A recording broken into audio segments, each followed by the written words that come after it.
If I could shoot like that all the time, I'd be in business. There's nothing like a good bow target, like this bandit target from Morrell, and there's nothing like practice for bow hunting. The guy's got to be ready. I shoot this target year-round. I'm a little different than most people. My field points and my broadheads shoot exactly the same. Many people's don't. I'll shoot my field points right on up through hunting season just to keep my arms in shape, keep my sights on.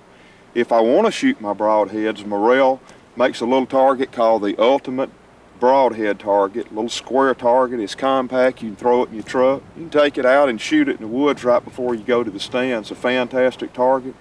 And it's the easiest target that I've ever pulled a broadhead out of. A kid could pull it out, but it's about 10 o'clock in the morning. They're calling for this front to go through. High pressure is supposed to hit this evening. David Hale and I have got a super spot for early season hunting. It's going to cool off. I guarantee you deer are going to be moving. I'm tuned and ready to go. Chuck, I know how well you like that makeup. And Makes me look pretty. It's really done a lot for you, but tell me something. Now, I never have really cared a lot for it, although it's very convenient. I like a face mask. How do you get that mess off?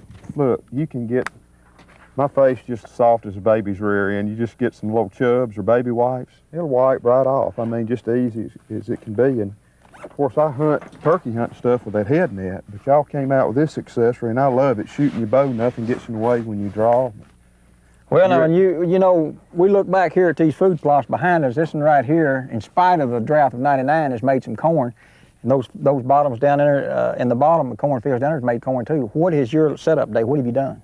Well, if you're looking at corn, if you look down in that bottom, yeah, they have knocked it down big time. They have tore it down. You know, there's water down there. There's a pond and a creek. And we're going to get up on that hill above that bottom. What we're going to do is go around here and get up on that ridge, and right in the end, it's real thick. And that guy's pushed up a bunch of brush piles there, and there's a narrow place there, a cut, that he left an opening, and those deer are cutting right across the end of that field to skirt that thick stuff and go right through there. Have you got a special way to get there? No, go this way. You lead the way. I don't want to do anything wrong. You know, I'd rather hunt top of these hills any day with this wind situation. I had to be down these bottoms. Tell me something. What are we going to do to beat the wind here on top today? Well, I brought those little buck poppers, and you know, it's deer scent, and I feel like anytime you can do anything, it's not the rut, and I'm not using the extra scent, but if you do anything to help cover human odor, it's natural. You used it last year in the hunt, and it worked, and I believe in it. I'm going to try it, bro. I'll tell you what, they're neater than sliced bread. You know it? It's an easy application.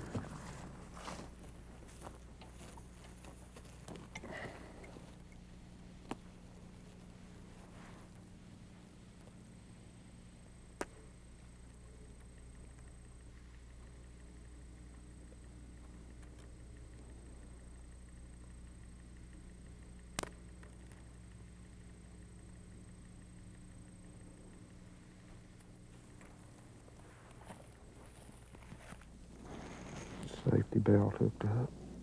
If a hunter pre-scouts his area correctly, his first day in the stand is his best chance for success. Good tools like Bushnell's Yardage Pro Rangefinder can also add to the odds for success. You need to range several spots around your stand where you have clear shots and make mental notes of each spot. Occasionally, look at those spots while you wait in your stand and make sure you remember the distances. It's a good day. A slight northwest breeze is blowing after a little front has moved through. High pressure is settling in, and the dark moon has conditions ideal.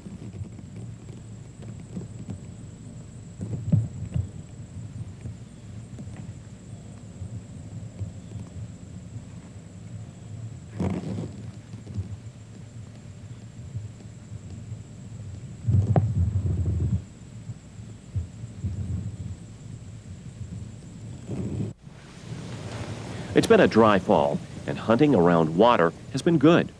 Deer often frequent ponds like this, which were built for livestock, especially in hilly terrain where water isn't as abundant as on lower-lying areas.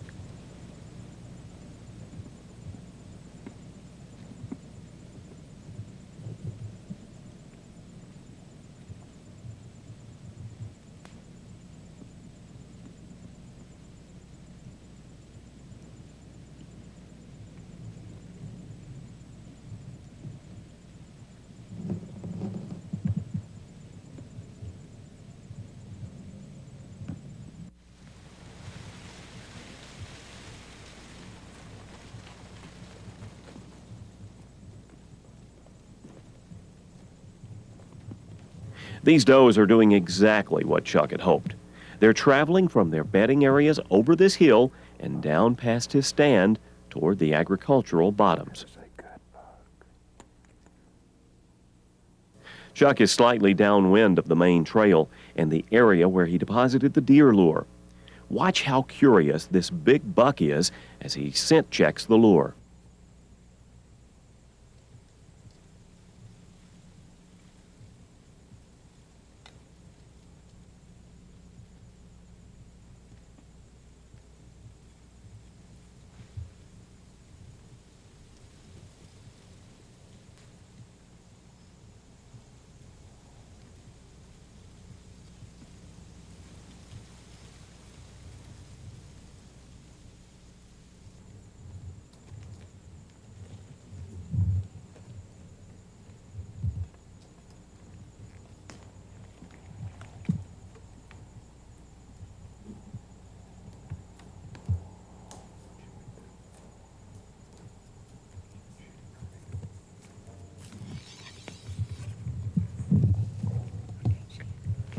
At 25 yards, Chuck picks an opening and draws for the shot, but David can't see the deer with the camera clearly because of some limbs. Talk about nerve-wracking. Chuck will have to let down and wait for the deer to move into an opening.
I have never pulled a bow back on an animal like that.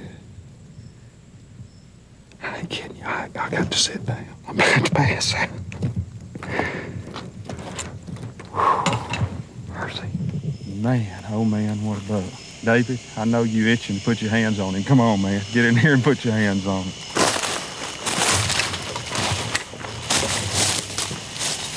You know, I know you kill some good deer. I ain't But I killed many have like never, this. I have never struck an animal with an arrow like that. Chuck, And I want to say that's a 4 or 5 year old deer, but I believe that's just a good 3.5 or 4.5 year old deer, and boy, is he beautiful. Well, you know, I looked at him and I thought, man, what potential this deer would have. You know, it just shows you how much we love deer and enjoy watching them. And I think filming with that camera all the time made me not want to hunt so much. But when that nerve hit me up there in that stand a while ago, I'm telling you, I'm just about out of it. I'm so nervous. Well, I mean, when the deer came up there, obviously, as you're going to be able to see, you got behind a limb on you, and you got behind a limb on me, and he had to walk out. And of course, once he committed and came that close, he had to do something in our favor, and he did. He walked out broadside right to you, didn't he? And so many times it goes the opposite way, especially with an animal like this. And what was scaring me was that at that distance, which it had to be no more than 15, 18 steps. It was exactly 20 yards. I'd used your Bushnell rangefinder and looked at a little bush down there, and he was exactly 20 yards. Well, what kind of broadhead you stick through that deer? Of course, I don't guess it made much of a difference in any That's of them. the Rocky Mountain, the Berry, the 125. And, you know, I've just gone to sights this year, and That's that new Titanium 100? that's it. You and Harold and Gary Keaton have got me going on a Matthews bow with sights, and I will have to say I've never shot better in my life. Well, you held it twice today for about a minute and a half. I'm proud of you, son. Congratulations, you got you a good deer. Let's get him out of here. I can carry him out. Yeah, steak at a time.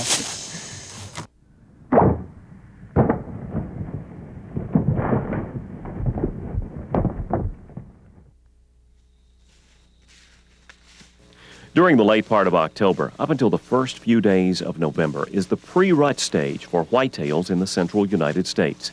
Veteran bow hunter Bob Robb loves this phase of the season.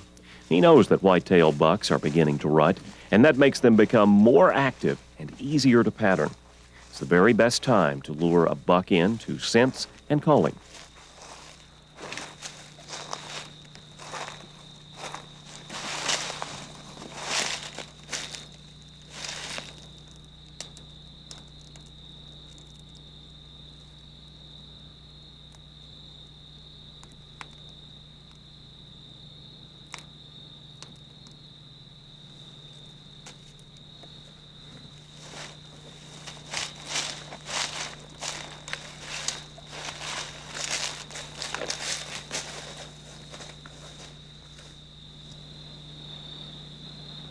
Bob has located a super spot that has an abundance of acorns.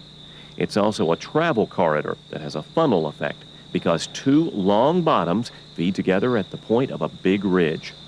Deer traveling from one bottom to another cut across the end of this ridge, and that's exactly where Bob has his old man tree stand positioned. He's got a perfect wind current and a bird's eye view of this terrain. Well, as the evening shadows lengthen, the fall air begins to cool down. Deer should be on the move. It's a good time for some calling. During this stage, bucks are anxious for any sign that might mean a doe has come into estrus a little early.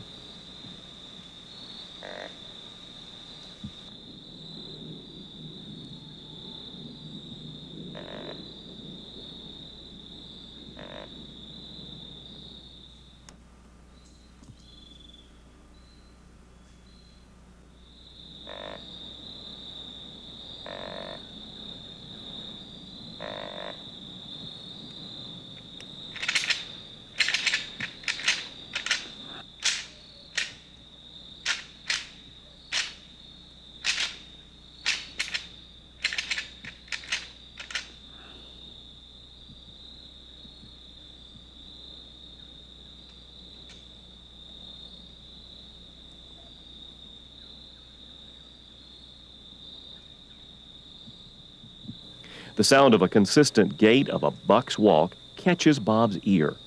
The big whitetail could not stand the sounds of Bob's mock fight. Notice how cautious this buck is. A hunter must be careful not to move when a deer is on alert. He's watching for the slightest movement, and he's on his home turf. Everything is familiar to him, even the scrape Bob doctored with Night and Hale's buck poppers.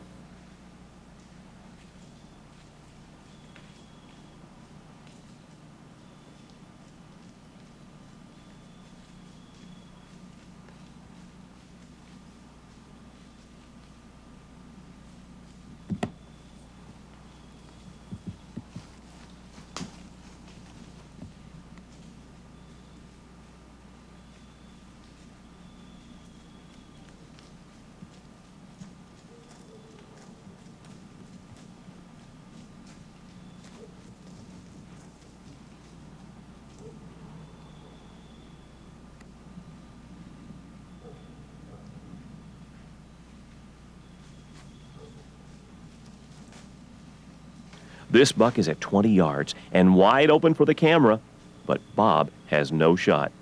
He must wait for the buck to move into an open. This is a trying time for a bow hunter, yet he must focus on where to take the shot when the animal makes a move.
Bob, how far are we gonna have to track this deer, you reckon? We think you got a good hit?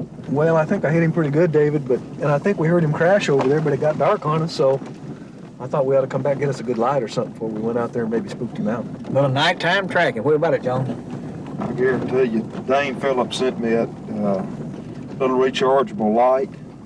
They made it for coon hunters, but it's got a little spotlight that plugs into it from Western Rivers. I'll tell you what, you know, at night, blood shines good with the right kind of light. Well, you can't track a deer at light with some little mini flashlight of some kind. That just doesn't work. You need Well, boys, I hope you ain't gonna have to track him too far. I didn't come out here tonight to track very far. Well, man, look at the blood. Look how that shines with a good light. Oh, I'm sure glad you don't have it. That's a good sign. The tree is 50 yards right there, and he is gushing. Right there. I thought I hit him through the lungs, but You know what old folks like us can follow trail like this at night even. we don't need a mini magic flashlight for this kind of deer. We need a big light like this one. I tell you what, with a good light at night, blood shows up better for me than it does during the daytime. Yeah, it does me too. See that shine? Oh, he's pumping, man. He's ready to be up there and Stumble right there.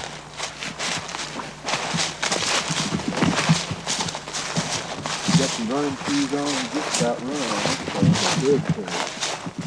I'm feeling good about it.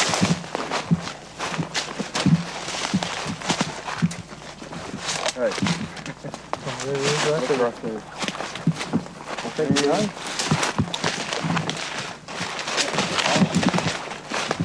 Oh, look what a buck.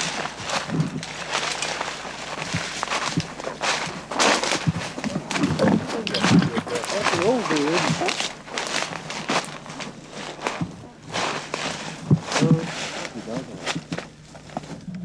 That is a buck. What is a buck? Big, heavy old guy, isn't he?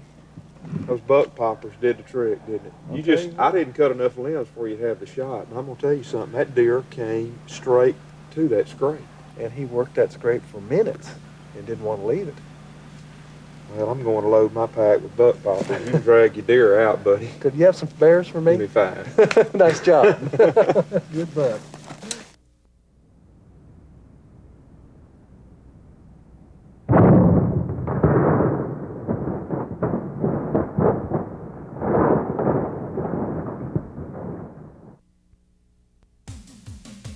Rattling and grunting are very effective on big whitetails. David and Harold have some excellent advice on deer calling. About the time to rattle and call, obviously you got to have the deer out there moving where you can see them, or they can they can hear you. Yeah. So that becomes right to the pre-rut, and that's the best time for doing all this, isn't it? The pre-rut is my favorite time to rattle, and it's my favorite time to call. That's my Well, I prime agree with that time. 100%, and what you're trying to do is you're trying to create a scenario. There's something happening right here for every deer to want to be there. That's right. And why does he come to that sound? Well, he's coming to it because if it's a fight going on, he's coming because for curiosity, because if that fight is going on, there's a doe and heat there. Most of the time he knows that, and he wants to know what deer that is there that's fighting. He wants to know just everything that's happening. And you know, when you're calling, it's basically the same way. It's not necessarily the fight, but you're creating a sound here that other deer are used to hearing. It's an area of confidence. They want to come to it, whether it's breeding, whether it's social Right. talk, or whatever it is. You know, everything likes to come to fight, David. All right, let's get into the fight a little bit. Let's mix calling a little bit. You know, the first sounds we ever made years ago was just a little. Subtle grunt. Now we've changed it to A deep little sounds. louder, and That's a great windy day especially call. on a day like today, but the deer long distance away, 300 or 400 yards. that's right, you can get his attention. All right, now we know how we can call. Let's add to this the scenario of making motion and movement. You know, we Yeah. used to have set in tree and be Oh, still. yeah. Now we want to make all this racket. We want to create this little scenario. And listen, Right. one of the tips I want to give right here before we do this is anytime in late October when you can get a full moon, right after that full moon in the 1st of November, Yeah. you're fixing to get, especially in the central part of the United States, you're fixing to get a immediate rut activity. And what happens is when those does come into heat, those bucks fight over them, Yeah. and then all of a sudden they go out of heat, and here they come back in listening to fighting again. There's an opportunity right here. You can really get deer to come to you. Maybe not as much as it is in Texas. We got a shorter period of opportunity, I think, for them to call up rattling. but they'll certainly come to you if you'll find that right time. That's exactly right. Now, let's practice with a rattle bag a little bit. You got a small one here. I've got a small one here, and I like this. I like to just put it around my hand like it's this, convenient Dave. for carrying. It's convenient, and because I can take it and, you know, simulate that fight like it there, and a lot of times I can be doing it. Got your Magnum runner reaching out there and touching. That's right. And I'm not going to drop it. A lot of times you'll drop that thing if you don't watch it. All right, now, why you go to the bigger bag? Well, it's louder, and another thing too, it'll just sound like bigger, older deer.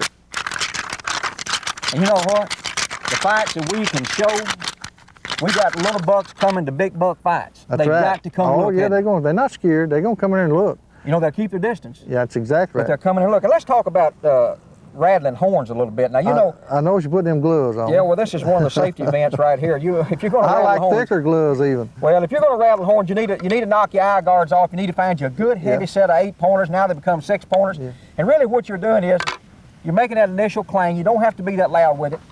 Kind of tangle it together a little bit, because this is what they do. And then they do a lot of grinding and doing this kind of thing. You do the very same thing with those rattle bags. You might get around some limbs and rattle the limbs even with it, because they do that running over things. That's right. They're knocking everything in the world down there, and most people would probably prefer rattling on the ground, but you can do that on the tree limbs in the tree. That's exactly right. Make that initial sound, and you know what? When you watch bucks doing this, son, they are knocking everything in the world out there down. You get two bucks equal size and weight, they are going to fight. I mean, it's serious. Good friend Jack Baltz has spent a couple of days on the stand during the first part of November, which is prime time, but he had only seen a few smaller bucks.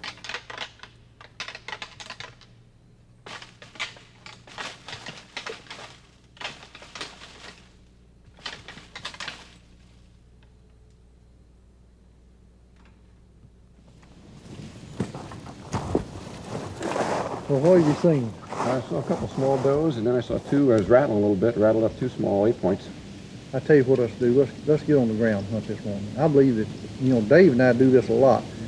I'll either put him out in front of me, or I'll get out in front of him and I get behind and rattle, and that keeps the attention off the shooter, and he's got his attention on the rattling antler. So let's try that this for a while. That sounds like a good plan. Yeah, good plan. We still got plenty of time to do it, so let's go on up here and find some good place. Deer calling can be a very active sport. A hunter who knows the terrain can move into different areas to call, and as you are about to see, have some fast action.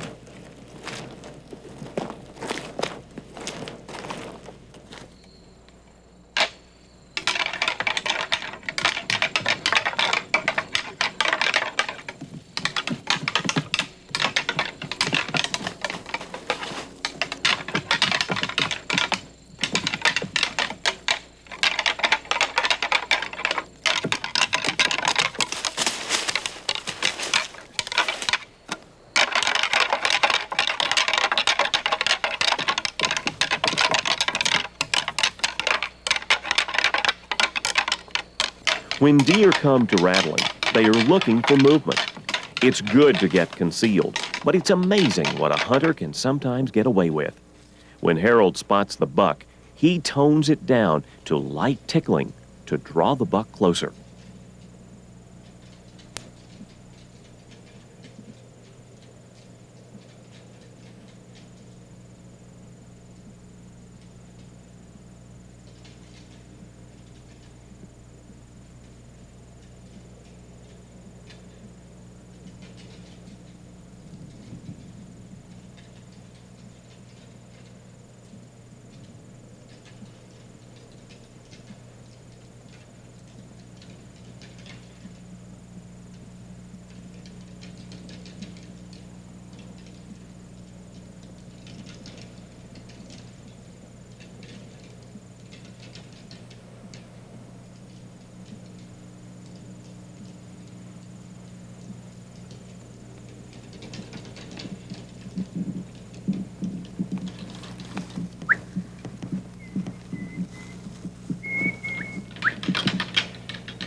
happened? That was exciting.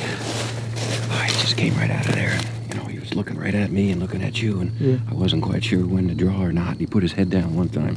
Oh, that's when you ought to shot him at. Yeah, I know. Did you see that deer duck when you shot? That sucker saw that arrow, I guess, and ducked right out from under the tail. I think I may have shot a little high, and then he went down, and with that, he was gone. Boy, that's a pretty deer. Hunting, bud. That's bow hunting. Let's go find another one. Oh, boy.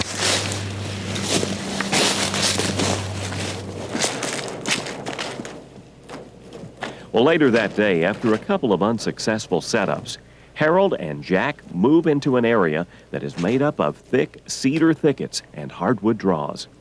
Earlier in the week, they noticed lots of fresh buck sign in this area. Calling is much more effective when you can get close to a buck's core area. But you'd better use the terrain correctly and slip to the edge of a spot like this.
Jackie's went through that little sumac bushes, you know, little sumac patch. Yeah.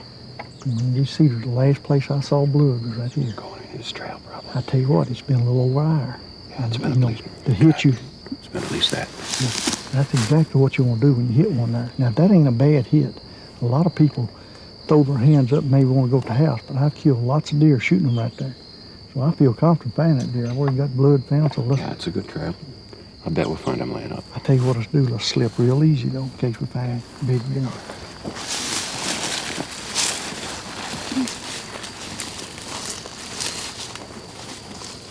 It's going to be sticky up here. I hope we didn't cross the field.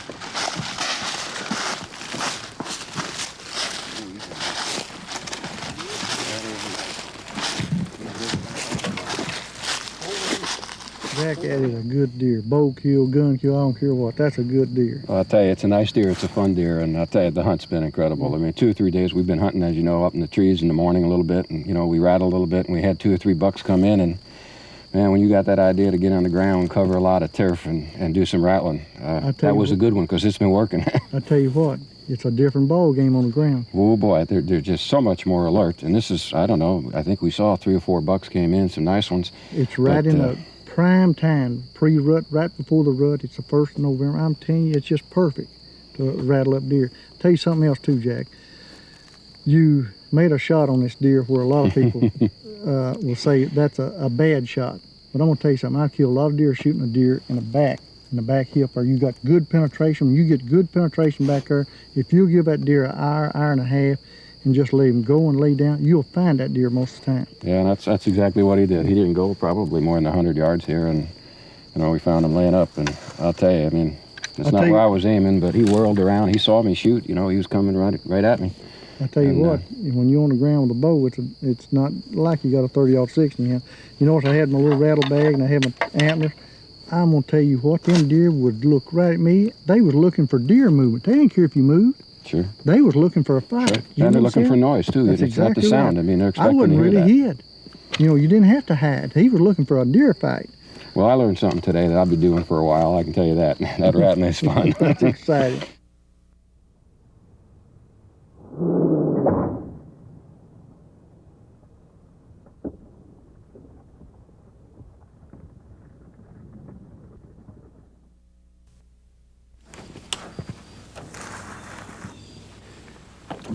Here's the deal.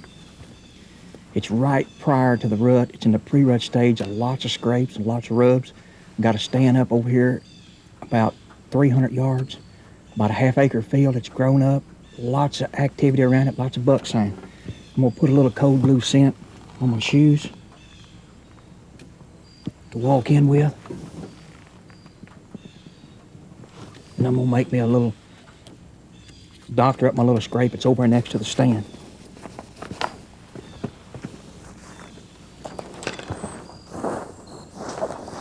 All right, here's a heavily used trail coming right out of this cedar thicket right here. It's really, really thick for about 300 yards back there. It's 1:30 in the afternoon. We got a long wait. But here's a scrape. Look at this buck rub right here. Got all kinds of deer sign here. They're really coming out right here. I'm gonna put a little scent in it. Just see if I can get a little action off of it. Nothing else is gonna help cover my scent. I got about 20 foot up in there in the cedar tree right there with an old man fixed position terrace stand. It's comfortable. It's time to get in it. There are a couple of factors that can add to the chance of success during the pre-rut phase of the season. Quality deer scents like Code Blue's one deer, one bottle line and a concealed stand placement can be the difference in a good or bad hunt. Being hidden allows deer to enter the food source area and feed undisturbed. Bucks during this time of the season do lots of traveling to areas that have several does, hoping to find one that's coming into estrus a little early.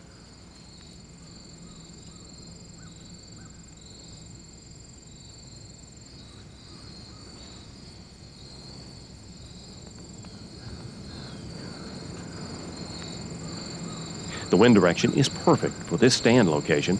David is hidden among the dense cover a cedar tree offers. When hunting a field opening such as this one, it's important not to spook any deer. If these does detect human scent and snort, any buck within earshot is likely to avoid this area.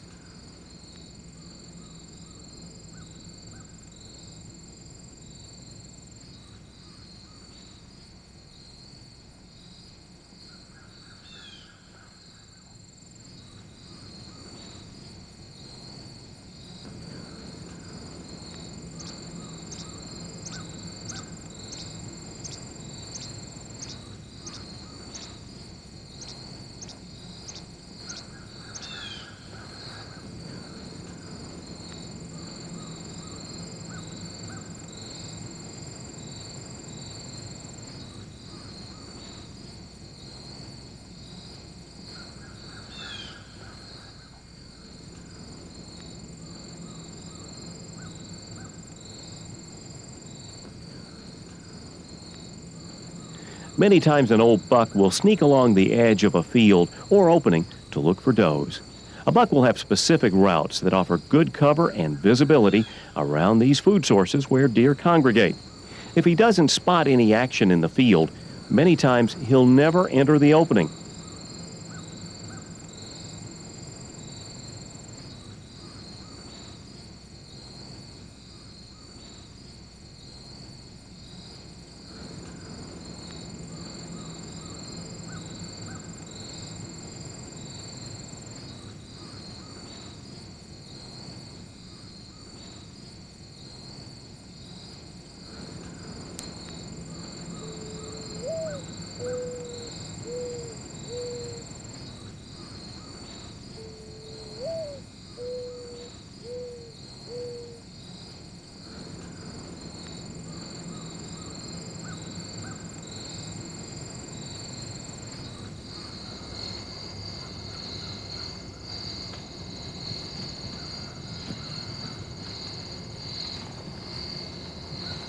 Here's some walking, heavy and slow, right here in the edge of this woods, right in the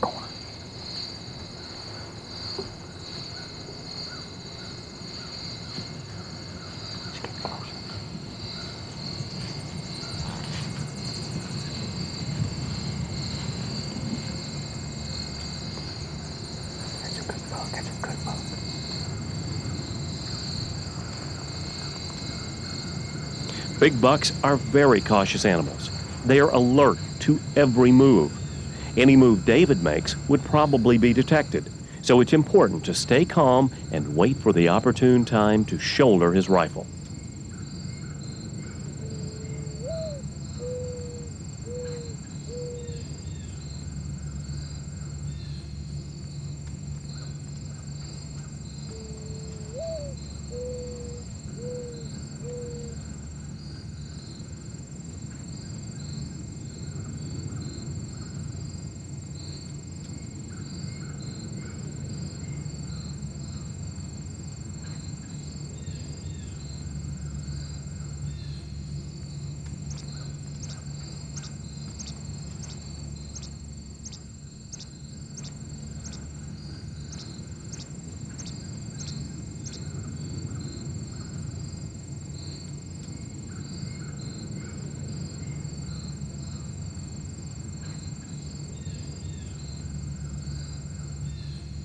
With some tree limbs between David and the buck, seconds can seem like hours waiting for the buck to take a few more steps to present a clear shot.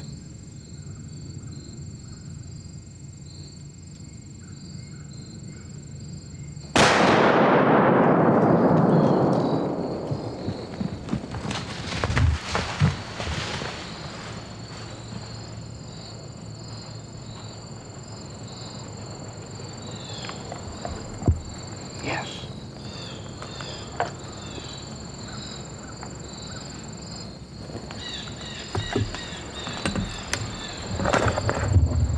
Good job, Mr. Hale. You see him fall? He didn't go 100 yards. Man.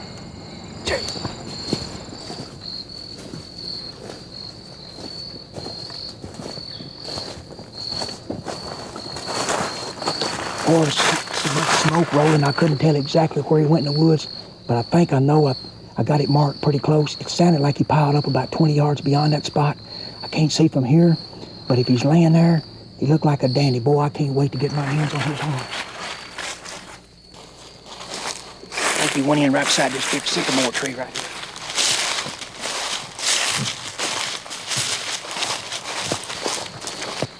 He went in the woods right here. Yonder he is. Yonder he is, right yonder. Man, alive, look what a buck. Good gracious alive. Oh, man, Mr. Smoke Pole, you did your job today. Thank you, sweet Jesus. Who says prayers aren't answered? I wish you would look at this buck, at the character he's got. Good gracious. 2, 4, 6, 8, 10, 12. 12-pointer Eastern count with one broke off. I like that better than I do Western. Man, that was a beautiful 10 off the main beam at one time. Good gracious, what a deer. Holy mackerel, Andy. I really like the character. Look at here at these points coming off right here. To me, that makes him special. Good gracious, I'll tell you what. When they came out with a disc rifle, that just gave me an added incentive for wanting to muzzleload hunt. What a deal. What a deal. I didn't think he was going to ever come out of that woods. I heard him walking. I felt like it was a buck because he was walking slow, and that's a good tip. Anytime you hear a deer that's walking slow and making a heavy sounding, not a lot of racket, but just really, really taking his time, more than likely it's a buck. And this old boy walked out the corner there, and he stood and stood and stood right where we put the scent down. I don't know whether he was smelling it. I don't know what he was doing. He tore me up waiting for him. He looked like a great big old king out there looking for his court to come out of that field. I hate to spoil his day, but he sure made mine.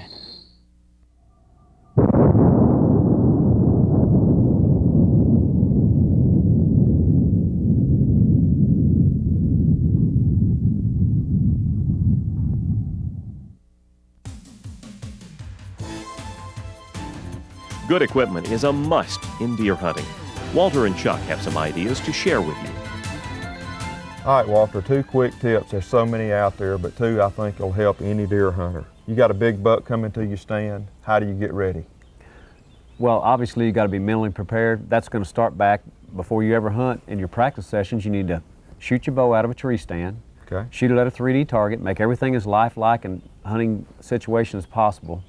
Then when you get to that stand, you need to mentally work out where you think that buck's going to come to, where you're going to draw your bow at, where you're going to take your shot at, and then when he gets there, maybe you can keep your heart from getting up in your throat and calm yourself down enough to make that shot. Now, if he's acting nervous, you're reading his body language, he's going to have a tendency to drop. So you need to hold a little bit lower if the buck's tensed up and you think he's going to be nervous. Well, you said a key there. You've got to read that deer's body language. You got to watch him and see what kind of mood he's in before you make your shot. Another good idea. Bucklick Creek came out with a pack that we've been using for 2 or 3 years. Of course, I done loaded up with my deer calls, my code blue scent. I done stuffed my polar wrap and my knit hats all down on the inside of it, but on the back it's got straps that I can roll my coveralls and my insulated clothes up, and I can strap them on the back of this pack. And the secret to that, you can walk 2 or 3 miles in one layer of clothes, get to the bottom of your stand, you hadn't sweated, put your clothes on, climb up in the stand, and I promise you it'll make you stay in that tree a lot longer, and logging hours is the key to deer hunting. Down in the southern part of Oklahoma is a new commercial hunting lodge that has a lot to offer a deer hunter. It is 7S Outfitters' 16,000 acres of prime whitetail habitat and home to some really good bucks. Harold is here for the October muzzleloader hunt, which usually falls during the pre-rut. On the first morning, Harold slips into a narrow hardwood draw and sits on the ground. Now, although it's really early, if you look close, you'll see a 140 class buck in this early light. It's marginal light for the camera, so Harold has to pass on this good buck. Who says videoing is easy?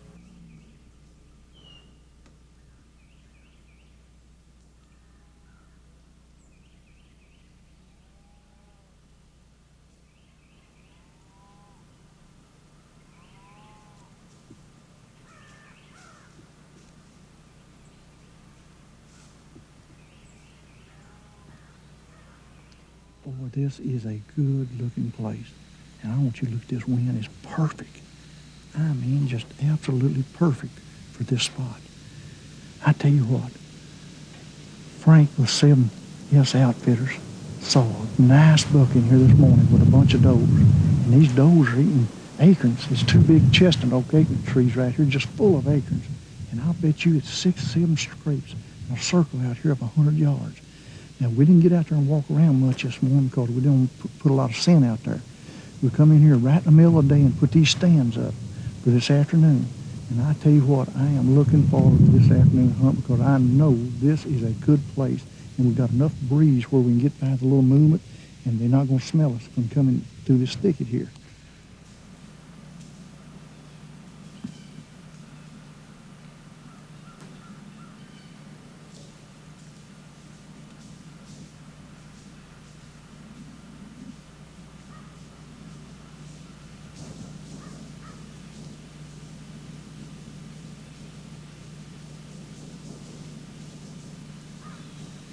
Coming to that acorn tree. Man, I know they come to that acorn tree. There's a bunch of does on this morning.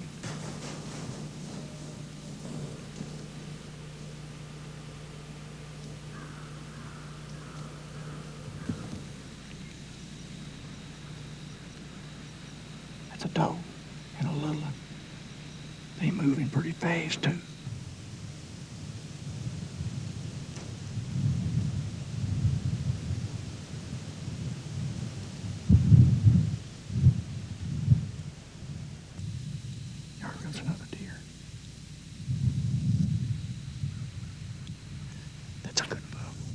That's a shooter.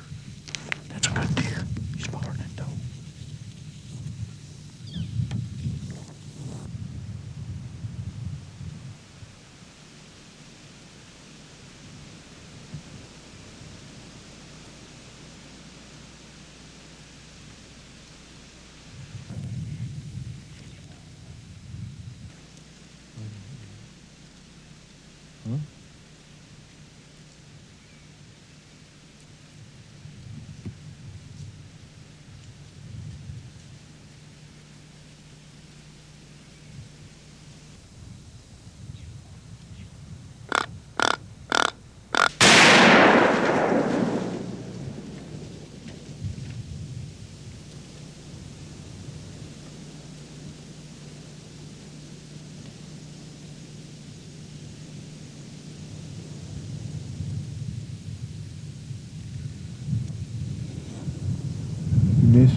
didn't miss him. I hope I didn't. Just in case I need another shot, I've got this thing loaded. I'm shooting a 180 grain bullet with 3 pellets. And I'm gonna tell you something, I've been shooting it a lot here lately. This is Tony Knight's new disc rifle, modern muzzleloader, and I absolutely love this weapon right here. So let's get out here and see what kind of damage we done.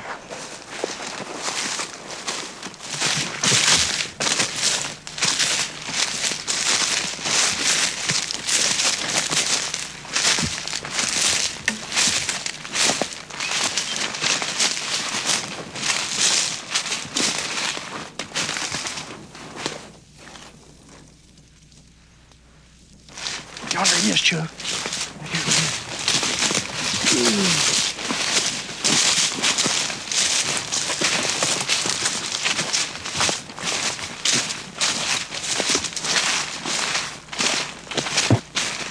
Ain't that pretty? That's a nice view. Big weight. Now I'm telling you, I see that. Look at that. You know what? That is a super deer. What do you think real quick about 7S Outfitters? We've been here 2 days, had 90-degree weather. We've seen lots of deer though. I tell you what, this is a sleeper, Chuck. This is in the southern part of Oklahoma, towards the Texas border. And I was pleasantly surprised at the terrain they had here. It had lots of white oak trees, lots of acorn trees. It's perfect whitetail, deer, and turkey habitat. And I hope to come back to it. I'd like to come back to it right in the rut sometime and hunt. We in the pre-rut here. These deer, we saw deer this one following those, but not, really chased them. So they're about 10 days away from being in the peak of the rut, I'd say. But I think it's some deer here that's a lot bigger than this deer. But let me tell you something. A trophy is in the eyes of a beholder, and I am tickled to death for this deer right here. I guarantee you. The only way I'd pass something like that up is if he slipped by me and I didn't see him. That's exactly right. I couldn't stop him a while ago or something like that. You know what I like? I like when we kill one early and we can get back to some of that good food that Lisa and the girls have been fixing. Have you ever had meals better than this place? I tell you what, that's the only thing that's really hurt me is eating too much while I was here.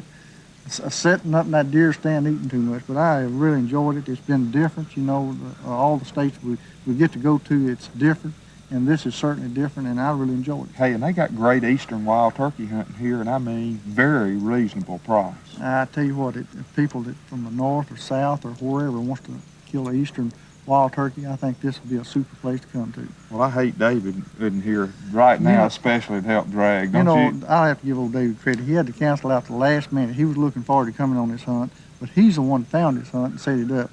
And my hat's off to him. I just wish he could be here to help us drag him out anyway.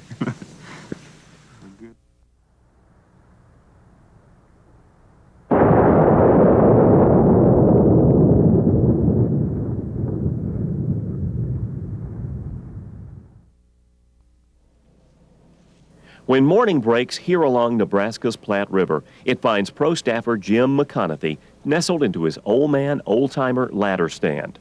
Jim has chosen a spot that overlooks a shallow draw that runs through areas of cedar thickets.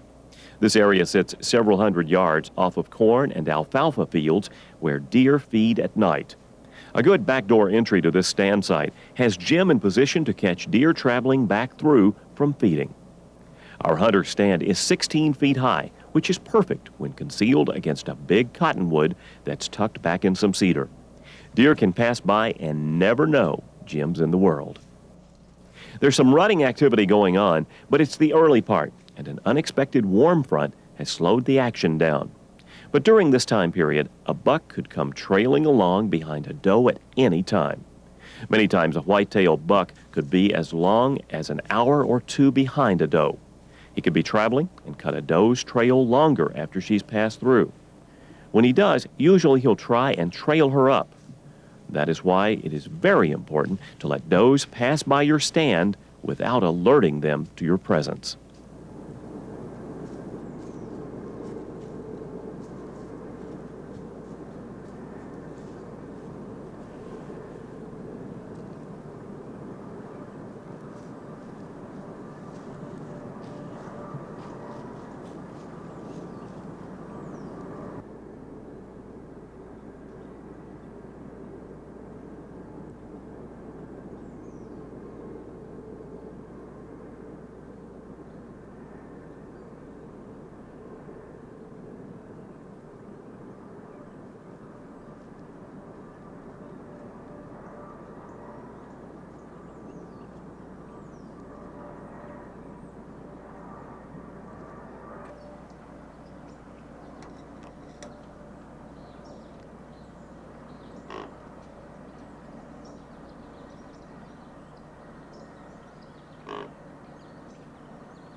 Mac, that was a heck of a tracking job you pulled on that buck. There's none better than that, is it? You know, you pull off just an inch, you know, sometimes with a bow, and, you know, get excited. That's bow hunting. Exactly. I mean, there's nothing perfect about bow hunting. Hey, I like seeing them on the ground. That's all I got to tell you. But he's not the biggest one we've ever killed up here, but that is a good buck. Well, we're going to enjoy him. We got caught by some hot weather. Supposed to be the early stages of the rut, and got a little hot on us out here. Well, I can truly tell you, I came up here with expectations of seeing a 150 class animal. You know, you sighted in on him with your bow, and it just didn't happen. The weather changed. We saw a couple of real good deer. Early on in the week. You know, we've had cool nights, hot days, so deer are going, those big deer are moving at night, don't you think? I believe that they are. But we have seen tons of deer, and one thing's amazed me, they have come from every direction. Every direction that we could possibly imagine. You have been wearing religiously, you know, scent control clothing for since they came out. Since they came out with scent control. You know, I've tried different types, but the outer garment seems to really put you at an advantage that we haven't had in the past. I agree with you. And I bought a scent blocker suit. I really like that too. And I like the quietness of that. Well, it's quiet and it's got some insulation in it, but you know, well, I tried it before and I never went the whole 9 yards. I never wore the head net. I never kept my clothes clean like I really should have. But if a guy will do everything that they say do, there is no doubt. And the few deer that I felt like figured us out or knew something wasn't there, they didn't get alarmed. They may stood there and whined just a little bit, and then they would go on by. Exactly. They can't quite figure it out. Well, it's awesome, you know, and you can just carry it to your stand with you and slip it on, and whatever 3 or 4 days you got to reactivate it. And you know, in every if you're hunting heavy like we have, we washed ours one time. Yeah. Well, you've got to wear the head net, and what we both did, we cut a little hole where we could hear out of the ears of the head net because you like to be able to hear, and I mean, it actually works. Well, I'm glad you're sold on it. The future looks good, doesn't it? It does, John. Scent lock stuff. All right, bud, it's a good buck and a heck of a shot. Thank you.